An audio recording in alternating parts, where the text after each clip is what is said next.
All right, guys, welcome back to the Brutal American Podcast. My name is Tay Taylor. I'm here with Pastor Ethan Sin as usual. Today we have a very special guest. Dr. Chase Spears is with us. Chase, why don't you go ahead and just introduce yourself, tell the people who you are, and then we'll kind of jump into the main discussion here in this one. Yeah, I appreciate that, Tate. Well, I'm excited you guys had me on. As we were just discussing a few moments ago, a lot of really good ground cover. Who am I? I am a father to 5 amazing children who I love, ages 5 through almost 23, as a matter of fact. Husband to my college sweetheart of just about 25 years.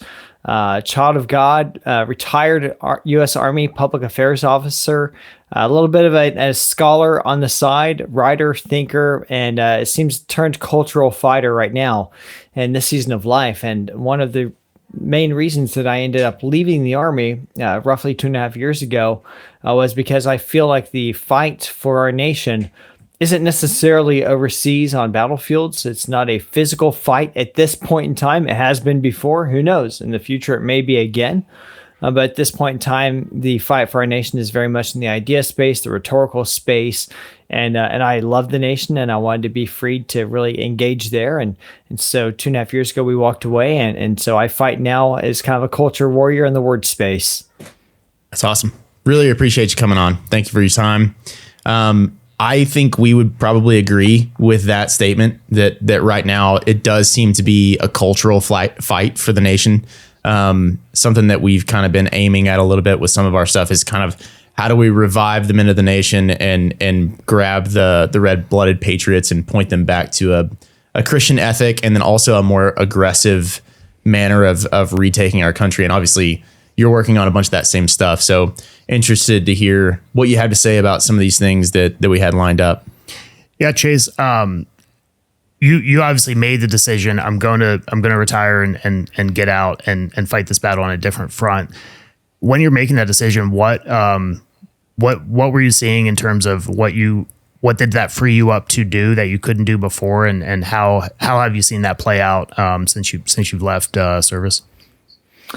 Well, there were really two kind of things working against me when I was in the service to be able to be free to do what I do. The first is there is automatically for all military service members, there's this idea that you were owned by the institution, if you will. I don't know if any of you have heard the term, you knew what you signed up for. And that term drives me crazy. I don't know how you feel about it, Ethan, or if you heard it when you were in. All the time. Yeah, I'll never forget when I was in the AIT, your version of tech school, as a young enlisted guy, having this staff sergeant walk into the basically the lobby of the building where all of us trainees were living for these few months that we were going through training. And he was irate about something. I don't even remember what it was. I think he was really just there trying to flex, probably. But he comes in and he makes this big grandiose thing, and he's yelling at the top of his lungs about, "You are a property of the United States government. You do not get to do what you want." And I remember thinking to myself, I didn't sign away myself as a piece of property. Now, I realize I'm in the military. That subjects me to additional rules. It subjects me to additional restrictions, which I knew about ahead of time. I walked into it knowingly. I walked into it willingly. I am now under the Uniform Code of Military Justice, for instance. That's one thing. If I wanted to trash talk the president, well, you can't do that as a military member. There are specific rules about that. These are rules that we know about, and they're good. They are in place to instill discipline for the force that is much needed, and so no issue with that.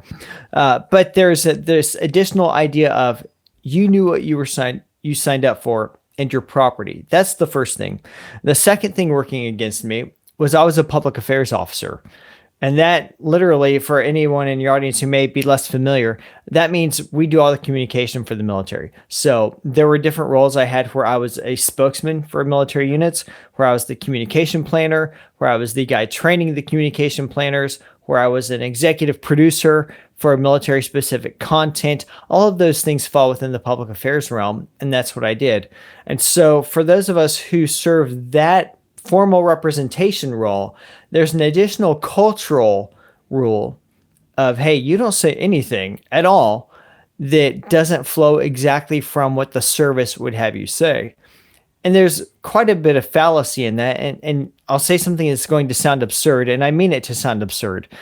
if I can't say anything in any personal capacity because I'm a public affairs officer, how could I teach a Sunday school class at church, for instance? When I come home from work and I kiss my wife on the cheek, do I then need to say, but that is not on behalf of the chief of staff of the army? All right. It sounds absurd. I know it sounds absurd because it is absurd. But those are the cultural rules. And that's what I got into with my doctoral research at Kansas State University over the last few years was you have the rules on one hand, like here's the document that says what you can and can't do. And then you have the institutional norms over here on the other hand of what's actually expected of you. And as I often say, the space between the two is wide enough you could drive a battleship down between it. And so those were the two things that really worked the most against me to be able to speak to basic constitutionalism, basic morality, the basics of what we should be doing.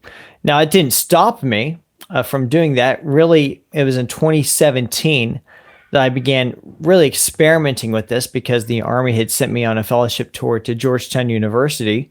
And I was learning about how to do writing for publication in this program, working with some amazing faculty who really were drawing out talents in me that I thought were there, but I didn't really have confidence in. And it turned out I was pretty good in these areas. And at that point in time, I began writing on some of these topics. And again, these were not arguments about the military is just wrong and immoral, all that stuff that you sometimes see activists say. But it was saying, hey, we have the values that we say we hold to, but there's a disconnect in our actions, and we really should get those two lined up. And I found out very quickly that is not welcome. And so getting out, what it has liberated me to do is to really go hard at what are the major policy issues, what are the major moral issues, what should we be doing about them, what should the citizenry be doing about them, what should our elected leaders be doing about them. Because if we have a military that is divorced from a basic morality, over time, that becomes a very dangerous thing, because if you have a military divorced from objective reality, the most basics of ontology, then you end up having a mercenary force that will do whatever it is told to do. And we have seen that throughout history, and we still see that in most nations of the world today, and we don't want that. And so that is why I work so hard to sound that alarm and to make these arguments. Yeah, no, I think that's absolutely true. And it's always interesting if you're on the right side of politics, those are the things that are disconnected from the norms and from the acceptable discourse. If you're moving to center or left, those things don't really, in my experience, seem to be policed as much. Is that what you saw as well? Oh, 100%. 100%. When I was in from 2003 to 2023, now the force changed significantly over those 20 years to the point that what I left looked almost nothing like what I entered, to the point of we had changed uniforms multiple times even. But one thing that held steady throughout was if you were speaking up from a left of center point of view, which I categorize as left of center as edging towards progressivism, and you go far enough and you get into revolutionary, and we have a lot of that now, and we've had a lot of that in recent years, that the speech that you would say is on left of center was much less policed. And I think there are two reasons for that. One was it's just a reality that the military was a liberalizing institution. And two, I think there was a fear. There was a fear of starting to kind of police the ranks for left-wing speech, because the leftists are very clever in how they do this. They frame their calls for the progressivizing of the institution under these silly banner terms like social justice and equality and equity. And that's done. Those are terms designed to manipulate you, to make you feel like, oh, this is apolitical speech just calling us to a certain social ideal. Whereas if you advocate for anything on the conservative end, you were told, oh, that's political. You're making a moral argument, and because that moral argument tends to line up with how people on the right vote, is a political argument, and now you're an activist. And it got worse and worse and worse over the time that I was in. It really hit a crescendo around 2018 with the advent of this online kind of confederacy of hardcore left-wing progressive revolutionaries who were military affiliated that called themselves Mil-Twitter. And you can look this up. You can just literally go on X today, go in the search bar, put in hashtag Mil-Twitter. A lot of it will come up. I've spoken about it a bit. I've written about it a bit. Someday I need to do a book about it. I've got the outline done already. I just need to do it. But there were all the way up to 4-star flag officers who were enabling this Mil-Twitter cabal, if you will. And it was a brilliant strategic move from there. And from where I said it was reckless, it was revolutionary, it was anti our oath, but it was brilliant from there. And because what they did was they made a few people look like a few thousand people. And literally from roughly 2017 to 2019, 2020, Army policy was being driven by what these hardcore revolutionaries on the left were saying on X under the banner of Mil-Twitter, because commanders were fooled. They were beguiled into thinking, oh, this is what my soldiers think, and I need to adjust to it. And of course, in reality, it was a minority of fringe activists. And not only were they not policed, they were encouraged, they were platformed, they were enabled. And to some extent, some of them still are, although I will say under the current administration and since 2020, most of them have gone away, got out of the force, or kind of gone underground or moved over to Blue Sky, which no one fortunately takes seriously these days. But we saw a lot of that during COVID. I mean, I can't remember some of the names, but the thing is as far as I know, maybe a slap on the wrist or delete a post or something, but I don't think there was any actual justice or accountability that was ever had for some of these really egregious, like you're talking about. I'm Ethan. And I'm Luke. And this is Defiant Machine Works. Here at Defiant, we specialize in precision firearm customizations that deliver performance and aesthetic. Hand stippling for superior grip and control in any condition, CNC slide milling and optic cuts, porting to reduce recoil, and flawless Cerakote finishes in any color or pattern you want. The best part? Industry-leading turnaround, your custom build finished in 2 weeks or less. No endless waits, just high-performance firearms that stand out.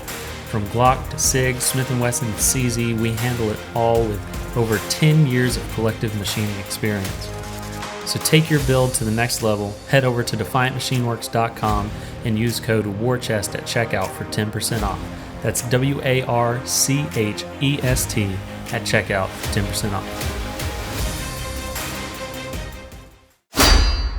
No, there wasn't. And this gets to one of the biggest problems with the military, even today, under its current leadership, which I'm a big fan of, but fair is fair in calling out the wins as well as the strikes. And there's been no accountability then. Most of these people were allowed to just kind of silently slip away. And they had real life consequences on the Army. The recruiting crisis of 2022, absolutely, the left-wing activism that was being shown by certain members of the force in high public venues, that played a role. Now, no one has done any kind of, research to directly correlate the Mil-Twitter cabal to the recruiting crisis, but the recruiting crisis is very much tied to the fact that many Americans believed that the services had politicized, and Mil-Twitter was very much part of that. There was no accountability then, just like there has been no accountability for the shot mandate. To this day, there's no accountability for that, and there's sadly, tragically, I should say, no appetite for any accountability at the Pentagon, even under Secretary Hegseth, and I don't understand that. The critics of accountability for that say, well, we don't want to just make show trials. I agree. I don't want to just make show trials, but there are ways to handle this that demonstrate to Americans, to potential future recruits, that you take it seriously when laws are violated, when trust is broken. I wrote a piece on this for the American Mind, and I said, look, accountability can be scaled. To some people, it means, hey, it's probably time for you to retire.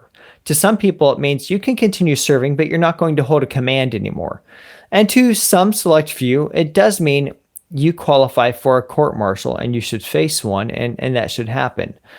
But there's no accountability there. Just like last September, I don't know if you guys saw this or not, but when Charlie Kirk was assassinated, there were hundreds of military members from the left cheering this online in recorded format. Mm-hmm.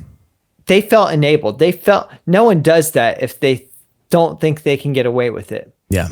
Clearly, they felt they could get away with it. And the truth of the matter is, they got away with it. Yeah. And I was a big part of exposing it. And that one bothers me tremendously to this day. Oh, it's horrible. Yeah. We were here just outside the room that we're in right now when that took place, and it took place just down the road from where we're sitting right now. And it was shocking the different responses that you saw online and the boldness that some people had in basically celebrating that it's still infuriating. We've talked about it a little bit on our show, but it's crazy to me that there's always this power dynamic, and we allow the left to frame these things for us, and then we go by their frame, and we go, well, we'll take it on the chin because we're stronger. We have, we can. And then anytime punches are thrown back the other direction, we see that as some sort of abuse, because we're essentially having weakness weaponized against us all the time, and we just allow it to happen. And it's extremely frustrating to continue to watch the same thing play out over and over and over again. When you look it's like, go ahead, Chase. I was going to say it's like a martyr complex. Yeah, it's like we will lose with our principles intact, and principles matter a great deal to me. Let me be very clear about that. I'm not like the left that has no principles, but look at the Revolutionary War. That was an insurgent campaign that violated all the basic principles of gentlemanly Western warfare at that point in time. But George Washington and crew wanted to win this thing, and they did what they needed to win this thing. And I would argue they did so morally. The redcoats would disagree with that. I mean, but the left, biggest difference between the left and the right is obviously our framework, our worldview. But the second biggest difference between the left and the right is the left plays to win. Yeah, 100%. You mentioned a recruiting crisis a few years ago. Is that still going on? And what are the contributing factors to that? Is besides Mill Twitter, COVID? I know a lot of people that I don't know if your son's old enough to join the military. I don't know if he has or not, or if you encourage that. But a lot of the people I know, multi-generational, there are people I knew that could trace their service all the way back to the Civil War, and they're telling their kids, don't do it. The loss of trust in the institution, some of the things that have been exposed, even in the recent, 5, 6, 7 years. What are those reasons? And then would you recommend your Christian sons join? Yeah, there were several things that led into the trust issue. And one thing that I will say that I agree with the military's official wording on this was that it was a complex issue. And it was a complex issue, though it was not nearly as complex as they tried to make it out to be. The predominant factors were a belief among conservative Americans, who were the most apt to join, by the way. You find a lot more people wanting to join the Army from within 300 miles of Atlanta than you do 300 miles of Los Angeles, for example. It's just the way it is. It's been that way for quite some time, and there are a lot of sociological reasons for that. But there was a belief, an accurate belief, that the military was abandoning its role to defend the nation and embracing and becoming an engine for progressive social change and revolutionary attitudes in the United States. That was the biggest factor. Second one was loss of confidence in leadership, because there's just been such a growing drumbeat of poisonous leadership in the ranks that for which there is never any accountability. And the third was the way the military handled the withdrawal from Afghanistan, the cut and run, the obeying reckless orders without looking at how can they mitigate losses, how can they protect life on the way out. I mean, just the absolute foolish decision to do the evacuation out of downtown Kabul, Hamid Karzai International Airport rather than Bagram Airfield.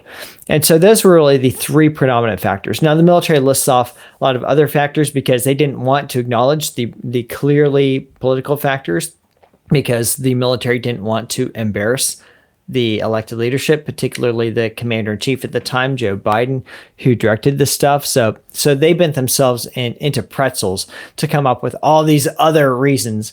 And most of the reasons that they came up with did play a small role, but we're talking like, single-digit percentage, like the fact that Amazon now offers college money and that it's a competitive job environment. I mean, yeah, those played a role, but they weren't the primary drivers. The primary drivers were the three that I told you. And that's not just me saying it. There's data out there on this that I've studied extensively. So those were the three biggest things. It has recovered. Now, the crisis of 2022 was the worst of the all-volunteer force since its inception in 1973. We came within 2 percentage points. I say again, gentlemen, we came within 2 percentage points of the levels of public trust in the Army at the Vietnam era, back when they were spitting on soldiers in the airports and calling them baby killers. We came within 2 percentage points of that. That's how bad it was. It was a crisis. I don't think people realize that. Like, people have a picture, even if they weren't alive during Vietnam, of how bad that was. But I don't think people have any idea how bad it was recently. Yeah, most people don't, and because most people's lives aren't affected by the military anymore. Back in the 1970s, it was still a draft service. And we had a lot more bases. A lot more of America just geographically was touched in terms of the family household by military issues than there are now. As George W. Bush said after 9/11, when he got up and made the speech and said, he was asked, how can Americans help the war effort? And he said, go to the mall. Well, that's where Americans have stayed. They've really divorced themselves from paying any attention to this. And so they're woefully ignorant, and they're happily woefully ignorant. Now, recruiting has picked up since then. I mean, once the new President Trump came in and Secretary Hegseth came in, the services immediately started not only meeting their goals, but surpassing their goals early. So that shows immediately what was the biggest concern. The biggest concern was ever, who is the commander-in-chief that I'm going to serve under? Clearly a political issue that the military still doesn't want to talk about. Pete Hegseth has talked about it openly, but the branches certainly don't want to talk about. Now, do I recommend military service at this point in time? And the answer is yes in some case, no in some other cases. My son, as you rightly noted, is old enough for the military, and as it turns out, he is in the Kansas Army National Guard, and he is currently deployed, and he has found a very interesting period of deployment in the last few months. When he was going over there, I was warning him, take a lot of books because it's going to be a sleepy tour without a whole lot going on. Iran isn't going to pop off with President Trump in office, and I have eaten my words since then. And so he's had a very interesting deployment, and it's been neat, just kind of hearing how he's doing over there and comparing notes from our experiences.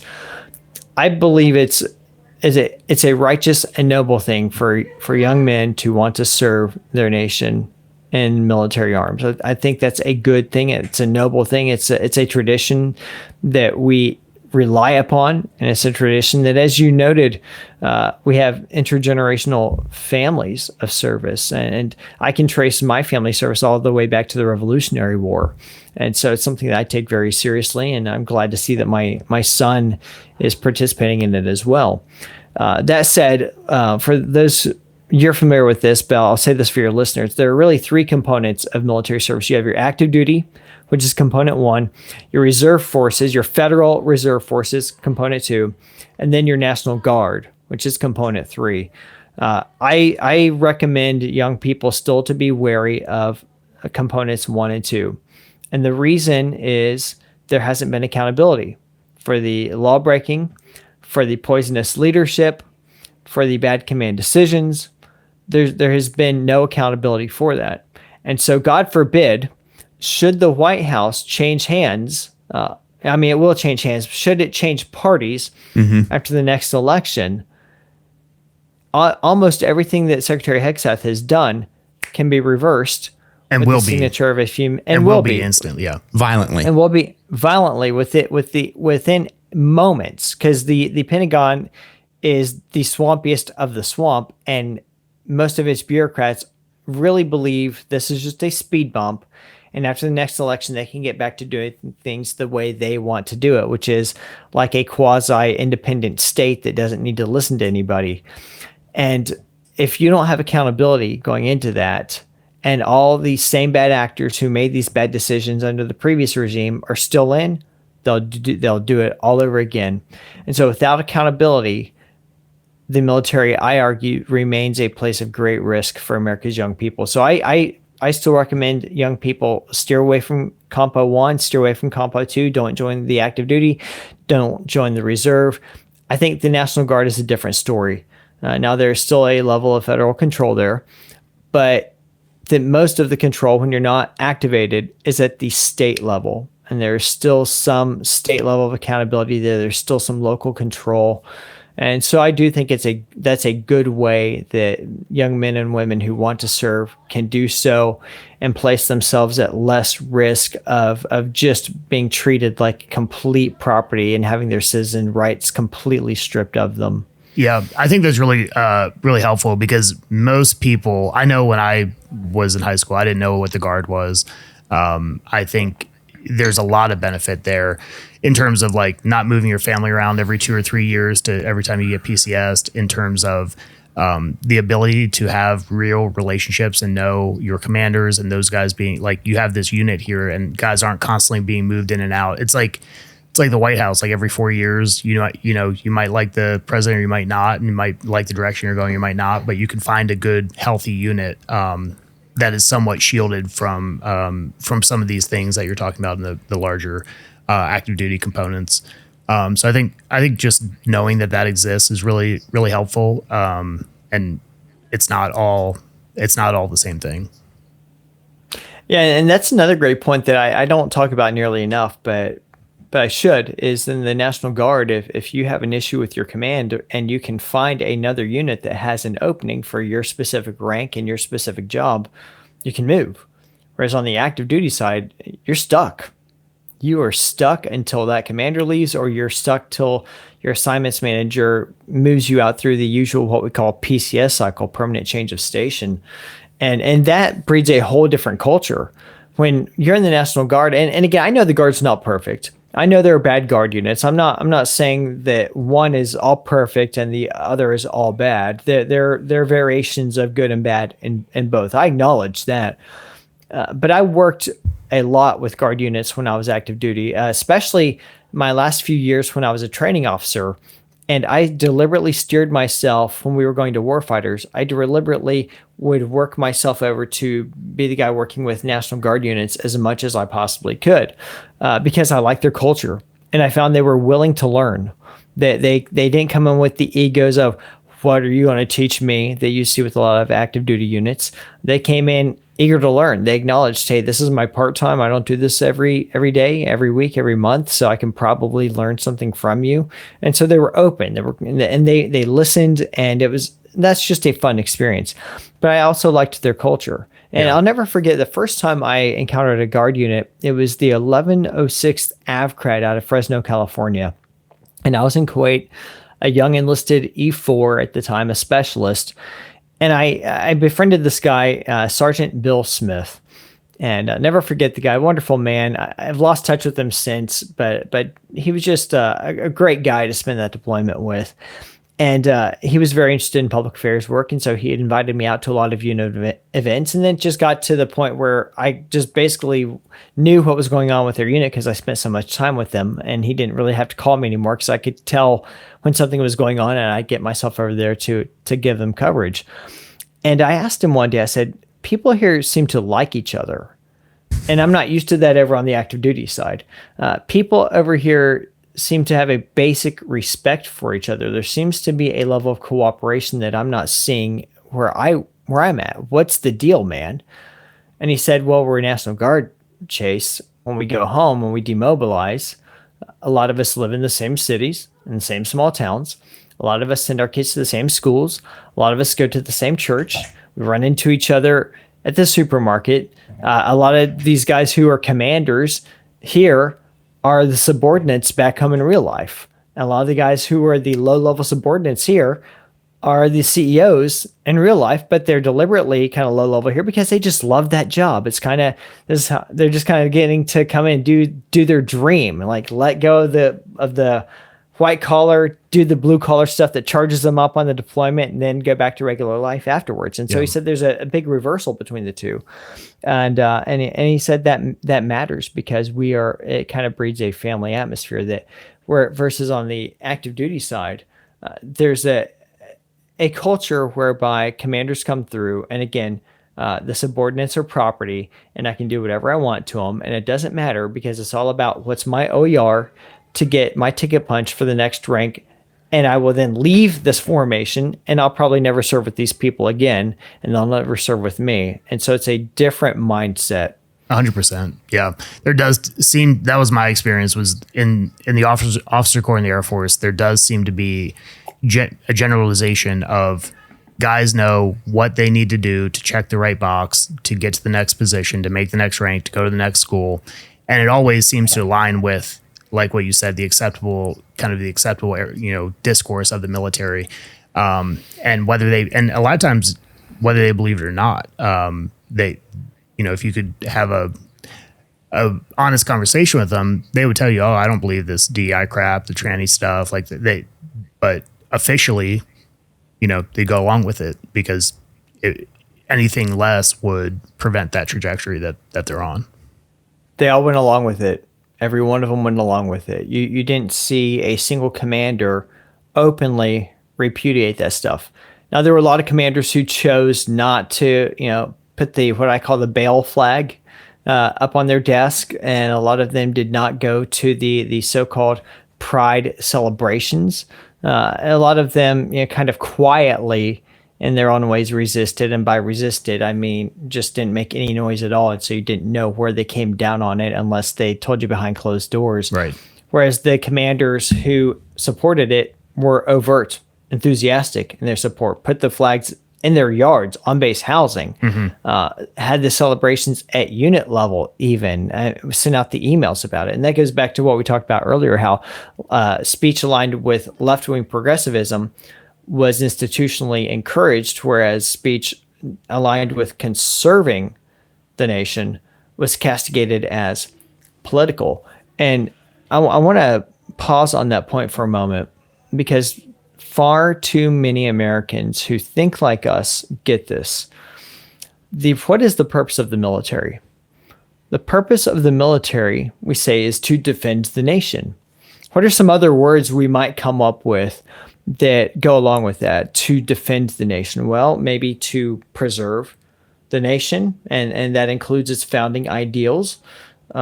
Maybe to perpetuate the nation, to allow it to go on in the future, because as we know, republics traditionally, historically, have a limited lifespan. Maybe to conserve the nation, to protect, defend, preserve, conserve. That is what conservatism is about. Conservatism is not activism. Conservatism is not, I'm trying to wrestle this weird leftist state out of your hands and make it a theonomy. Conservatism is, this is what we were handed, and we have a sacred duty to keep it, not to mention preserve it. Everybody swears an oath, right, to Yes. support and defend the Constitution. And Yes. not only are you doing that, not only are we advocating that you do that, but anybody who is pushing back against it is actually in violation of their oath. They absolutely are. So if you as a military member are not committed to conserving the nation, then you are lying in your oath. That's just the way it is. Yeah, absolutely. So back to the recommendation and do you guys join or with what caveats? I'm sure there are warnings and kind of like be on the lookout for this, and here's how you don't catch unnecessary strays, but here's areas where we can take back ground. So like if you're talking to a young man thinking about enlisting or going to ROTC or an academy or something like that, what are you telling him in terms of the warnings and the be on the lookout for this and watch out for this and here's an area of kind of tactical or strategic battle space where you might be able to actually push back and win? Well, the thing that I would recommend to anyone, whether they're wanting to come in or whether they're already in, is to, one, remember what your oath is about. And the oath, it should not just be something that we recite and then we forget and we have no idea what it means. I mean, every military member should be carrying a pocket copy of the Constitution with them at all times. And the military should be training annually on what is proper U.S. constitutionalism. We get trainings every year on a myriad of subjects. Some of them are legitimate. Some of them are a total waste of time. And some of them are actually driving activism in the force. But the military refuses to do any training on constitutionalism once you beyond your first time joining it. And depending on how you come in, you might not get it at all. And that's an argument that I've made. I've even written a guide on how it could be done at no cost to the services to sadly no interest. But military members should be training themselves on what does the Constitution look like? What is this thing that I'm swearing to? And beyond that, how do you push back? Well, you speak truth. This is where the title for my podcast, which is called Finding Your Spine, came from. You have to be willing to stand against lies. Now, it doesn't mean you get up every morning looking for a fight within the institution, but when you're confronted with a bold-faced lie that you're told men can be women and women can be men, and the BLM movement is about righteousness, but Christianity is extremism, and there have been literal trainings that said just those things. Yeah, you have to be willing to say, no, that is wrong. And you may face a consequence for it. The thing that most people look for who think like us is, how can I stand with no risk at all? Like, no one wants the risk. That's the problem. We've become a risk-averse society. We've become a risk-averse culture. Even in the church, which I'm embarrassed to say, how can I do what's right and never pay a price for it and not lose anything for it? I'm sad to say you can't. At no point in history has that been the case. Every military member, every Christian in the police, every Christian first responder, I think every Christian everywhere, really, but especially in the military context, you need to wake up every day willing to lose your military career. You need to wake up every day willing to lose the career over the truth. Now, again, that doesn't mean that you walk in every day and look for ways to burn it all down. Christians are called to serve in an evil world. Daniel served in King Nebuchadnezzar's court of all places. And I'm sure that's not what he dreamed of doing, is working as the courtier for just a horribly wicked man. But that's where the Lord put him. That's where he was called. So you can serve in the military, an imperfect military, a military that is actively perpetuating sin, and still be a faithful believer. But you cannot participate in the lie. And that was where I had to break contact, because I was a public affairs officer. So everything about my role was going to have to openly embrace the lie and perpetuate the lie in my face and my name and my talents. And I just saw no biblical case to be made for why that was acceptable. And so we walked away. So, I was in a kind of unique spot where there was just no way of getting out of it. You got to break contact from the institution. But there are a lot of other great ways to continue serving and still witnessing within. But the key thing is, as Alexander Solzhenitsyn said it the best, let the lie come, but not through me. Do not participate in the lie, and absolutely refuse to perpetuate the lie. And be willing to face the consequences. If your boss is telling you when you hear the sound of the trumpet, you're to go outside and bow down to the golden idol, you don't do it. You say, that goes against what I know to be true. Could it cost you something? It probably will. But that's what men do. We bear heavy loads. We take necessary risks. We stand for the truth. And if every Christian in the military would do that, they can't throw us all in prison. Yeah. No, I think that's really helpful. That's good advice. I think like just tagging on to that, what I recommend to people is you have to actually count the costs before signing up, before taking the oath. You have to decide what those hills are, what those idols are that you're not going to bow down to. You have to count that cost first, because when the time comes, it's a whole lot harder when you haven't thought about it ahead of time. Oh, is this actually unconstitutional? Is this actually an unjust war? Is this actually an illegal order? Like, if you don't think about those things ahead of time and say, this is how far I'll go and no further, it becomes exceedingly harder when you have all the golden handcuffs and you're looking down, well, what if they kick me out? What if they take my retirement? What if they take my medical benefits? Where are we going to live? What am I going to do? Like, all those things start to stack up pretty high against the truth. And so you have to be thinking about those things often and before you jump in. Yeah, I completely agree. And that goes back to knowing your moral azimuth. And you're going to learn things along the way. You can't forecast every risk along the way, but you can know what kind of man you're going to be along the way.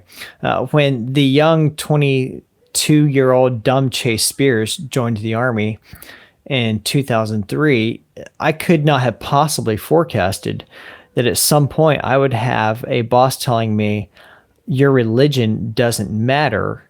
Now that I know you're a Christian, I'm going to make you the lead for our office for all things related to transgenderism. Like, I couldn't have forecasted that, but I knew ahead of time, I'm not going to engage my talents and my time and my energies towards evil. I knew that much, towards overt evil. And it's a whole nother debate about, what military actions are just versus unjust. And I'm a big critic of most of the combat operations that we've engaged in during the Forever War period. Whole nother topic, but overt evil, right? The transgender movement in the military was evil. The rainbow movement in the military was evil. Christians have no excuse at all to participate in those things. And the sad thing is, I knew Christians who I would hear them talk about, okay, well, here on the calendar, Pride Month's coming up, so what are we going to do to help highlight that? And I'm sitting there like, you're a believer. Like if they put Bail Month on the calendar, would you say, hey, Bail Month is coming up, we got to do something about that? Like, come on, guys, know who you are, know whose you are. In Phoenix, they would paint 4 F-35s with rainbow flags and have 4 homosexuals fly them and call it Pride Flight. Like, I think they still do this every month. Maybe it stopped, but it went on for a long time. Yeah, I mean, I imagine it's probably not happening right now, but it's not because there aren't people in the units and commanders who'd be willing to do it. It's because none of them want to get made famous by libs of TikTok. Well, yeah, but as soon as there's a new president, and that stuff goes right back and harder than it was before. Yeah, and that's why they need to take this opportunity while we have the current administration to do a thorough, and I mean ruthless house cleaning across the Department of War. And I've made this case. I won't say who to, because he would deny it publicly anyway. But I've spoken to someone who's very, very senior and has very close proximity to the Secretary of War on this topic. And his response to me was, "Well, Chase, who do you expect us to replace all these people with?" I'm like, that's the wrong question. The question is, how do we fix this while we have the opportunity? Not, well, who do we backfill them with? You can find the people to backfill them with. I mean, guys are going to start, the guys that you actually want are going to line up as soon as that action is taken. 100%. But the courage has to come first. It's contagious if you'll do it, but you can't start a fire without matches. Like, you gotta get the sparks going first before this can take place. That's kind of one of my biggest, the thing echoing in my head listening to you guys talk about this is, how in the world do we take these liberalized institutions back? Is there any chance of that at all? How do you How do you make some sort of genuine progress? I completely agree with the, conserving the thing that is there and honoring the tradition and even devoting yourself to something with a legacy like some of our armed forces have. But how do we take back ground in these institutions? Well, it starts off with prayerfully, carefully, and a couple of things I'll say on that. The first thing is we as Christian men have to start governing ourselves well, so that we can then govern our homes well, so that we can then influence our churches well, so that we can then govern our cities, our counties, our states, and our nation well. It starts at a local level, and we don't have nearly enough of that discipline all the way down. We have to start at our level first to have any hope of being effective. So that's the first thing. And the second thing is we have to realize this is a long war. The military was captured as part of what the progressives call the long march through the institutions. And this is a movement that's been going for well over a century. People think it's just a recent thing since 2020 and wokeness and George Floyd and all that stuff. That's when things really became unglued. No, that's just when it really burst onto the scene and became the current socially accepted dogma. But the progressive movement, the revolutionary progressive movement, the same one that overthrew the Russian government and instituted the USSR, the same one that overthrew China in 1953, the same one that we fought against in Vietnam. This is the same thing. It's communist revolutionaries. And that's what we're up against, really. It's not just Republicans, Democrats, conservatives, liberals. It's conservatives versus, quite literally, revolutionaries who, in their own words, this is not me saying this, in their own words, want to dismantle, deconstruct, and decolonize. As Barack Obama said, we want to create a new age of America, a new American norm. And we have to recognize what we're up against and realize these people took over a century to get where they're at. And they knew they could not win this at the ballot box. So what they did was, it was very slow, it was very deliberate, very strategic, very insidious, was they began getting their people into the major institutions and eventually getting their people into the level that now we've captured this institution. Well, this institution has influence over society. And it's a spillover effect. I'm sure you guys you've seen the diagram of the Titanic and what was sinking, the water going over the watertight compartments. It's the same principle. We capture one institution and then we spill influence into the next. We capture it, we spill influence into the next. The military had been kind of the last holdout, the last standing bastion, and Barack Obama went after it relentlessly, and he finally captured it. And so we have to realize we're not going to fix this in a year or 2 or 3 or 4. What we're seeing now is the fruit of a century of dedicated evangelism on the part of people who want to overthrow the nation. We have to be willing to settle in for that same kind of fight. The unfortunate thing is that we have too many conservatives who they don't have an appetite for the fight. We lack the will. We lack the will. And I get it. Like, I want to watch my kids grow up. I want to play some ball. I want to go camping. I want to ride a 4-wheeler. I want to go do some more Alaska stuff. The fight is tiring. Mm-hmm. It's tiring. But to the left, it's not tiring. To the left, this is their religion. They are pursuing their eschatology. This is how they, in their minds, immanentize the eschaton. Yeah. Mm-hmm. Whereas to us, we're like, man, I just want to be left alone and raise my family and, look at my wife and go swimming and enjoy rivers and this and that and this and that. We have to commit to the fight as well. And therein is the problem, because I've had so many people who find out I'm a veteran, who I'm at certain academic conferences or events, and they'll be like, oh man, like, isn't it awesome? Pete Hegseth came in and he fixed it all. It's all fixed. It's all fixed. And I'm like, well, Pete Hegseth is awesome. Yeah, we agree on that. But it's not all fixed. It's not all fixed by a long shot. I mean, every memo he signs is awesome, but the enforcement is another matter entirely. I mean, just last week, he signed a memo saying they're instituting a Department of War level COVID task force. Hey, guess what? The task force doesn't exist. You wrote the memo. Doing it's another thing. Exactly. The staff doesn't want to do it. They were surprised or whatever, and like, okay, how do we do that? Well, there is no actual solution. Like, the memo is there, but like, it's like I forget who said it, but like the judges made their ruling. Now try to have them enforce it. Like, when the institution is captured, those are the people actually carrying out those orders, and they don't want to.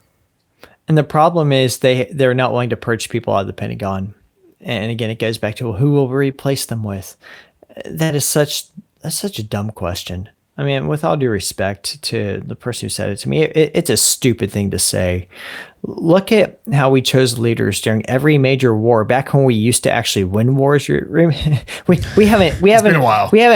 It's been a while. Like, we lived through Desert Storm, but that was really it. We read about most of the others during the World Wars, during the Revolutionary War, during the Civil War. Now, I'm looking right now. You can't see it, but in my office, I've got a painting, a wonderful John Paul Strain painting of General Josh Chamberlain, leading the assault down Little Round Top at Gettysburg. Josh Chamberlain was a college professor who wanted to serve the nation during the Civil War. Keep in mind how the Civil War went 4 years. 4 years, very, very, pretty short in comparison to how we think of wars in this day and age that span lifetimes. And he was not a military man. He didn't go to Ranger School. He didn't have military blood in his lineage, but he's a man who saw a need and he wanted to serve, and he fooled his superiors at the college, and he left and he enlisted. He said he was going on a sabbatical to Europe, and instead he went and enlisted. He figured they wouldn't catch him. And his leadership attributes were recognized, and he was put very quickly into command of a regiment and very quickly came up to become a general officer. Ulysses S. Grant, the general who won the Civil War for President Lincoln, had risen to the rank, I think, of lieutenant, maybe captain in his military service before he got out. Wasn't really good at much else in life, was known for having an alcoholism problem and not being very good at business. But when the Civil War kicked off, he came back in the Army, and it turned out he was the man, the indispensable man of the moment for President Lincoln. The talent is out there. We have fooled ourselves since World War II into thinking, well, you need these highly choreographed pipelines where this person does this many years here and that many years there and that many years there, and then gets joint qualified and then does that, a congressional fellowship and blah, blah, blah, blah, blah, blah, blah. And then they're qualified to become a general, or then they're qualified to become a senior executive civilian. How's that working out for us? Well, it's working out for them. It's working out for them because with all that indoctrination, if you put yourself through all that, you get exactly the kind of general officer you want. Yeah, it's a self-perpetuating machine, but it's a self-perpetuating machine that is failing in its most basic purpose to defend the Constitution of the United States. And it's just mind-boggling to me that these clearly identified, self-identifying enemies of the nation are still being allowed to maintain their top positions across the Department of War. And it is not being done ignorantly. I am one of many who have raised the alarm on this, who have pointed out specific individuals and their past history, who are just being dismissed. And that I think is one of the Achilles heel of some of our top defense leaders at this point in time. We tend to want to have a retained friendship with the people who wish our downfall after we've won. Mm-hmm. And so we end up never really trying to actually win because, well, that person might not like me anymore. And the people who are fighting against us in these different cultural battles or institutional battles don't care about that. And so I really appreciate your call there to the localism for the guy to look in the mirror and make an honest assessment of himself and go, am I doing everything that I can do on a daily basis to make sure that the kind of men that the nation need are coming out of my household? So I really appreciate that. I think that's good for our listeners. And Chase, we really appreciate you coming on. Thank you for your time. Great interview. And maybe we can do this again sometime. It'd be my joy. I love talking about this stuff, and it's a rare treat to find other gentlemen who are likewise interested. So I appreciate your willingness to engage on these issues that too many Americans let go of, and you're doing a service, and I thank you for it. Appreciate that. Thanks, Chase. Really appreciate the time. If you guys have time, go check out Chase's podcast, which is Finding Your Spine. the Finding Your Spine podcast, available anywhere you listen to podcasts as well as YouTube. We'll link that down in the description of this episode as well, so you guys can go check it out. Once again, Dr. Chase Spears, we really appreciate it. Thank you guys for hanging out, and we'll see you in the next episode.